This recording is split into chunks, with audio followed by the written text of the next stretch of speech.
Today we're going to be talking about tips for how to help build your confidence at the gym.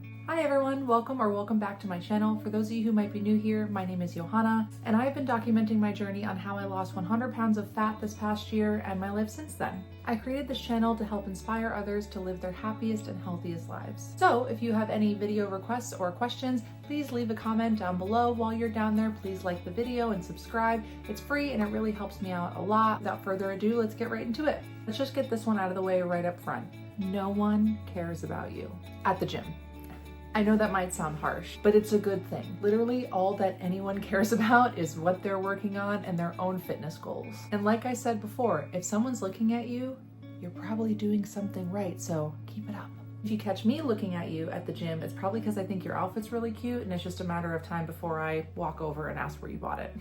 No one is going to judge you for asking questions. If you don't understand how some of the machines work, honestly, I just Google it. Just ask an employee at the gym and they'll help you. I've asked a nearby gym goer before, as long as they're not in the middle of a set, and they're usually happy to help too. Maybe you're embarrassed of this in the moment, but that moment will pass in a second. And now you've gained some new knowledge that will allow you to confidently use this equipment moving forward. Don't be scared to ask questions. Take a friend with you. If you have any friends who are interested in getting back into the gym, most gyms offer a free trial or a free guest pass for the day.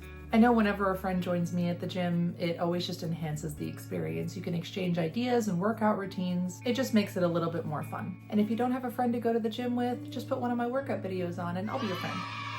Telling your friends that you're going to the gym can also build a support system for you. It can hold you accountable while praising your efforts to improve your health. It's honestly a win-win. Leave your stinky attitude at the door. Sometimes I'm just not feeling it. I just don't want to work out that day, but I always push myself to do it because I know how amazing I'm going to feel afterwards. So leave the negativity outside and think about how positive you're going to feel once you're finished. I've honestly never left the gym in a bad mood. It is always 100% of the time worth it. You have to remember that on those days where you're unmotivated, because we all have those days. There's something that makes you feel good. When I started losing more weight and started investing in better and cuter workout attire, I swear it made me want to go to the gym and it made me want to work out because I couldn't wait until I got to wear that cute outfit again. Whatever tricks you into going, I guess. If you need recommendations for super cute, affordable workout sets, check out the links down below and thank me later. Well, there you have it. Those are my main tips for beginners going to the gym. If you have any questions or any additional tips you'd like to chime in with, please leave me a comment down below. Be sure to like the video and subscribe for more content like this. Follow me on TikTok and Instagram where I post daily health and fitness updates. And with that, I thank you so much for watching and I wish you a lovely day.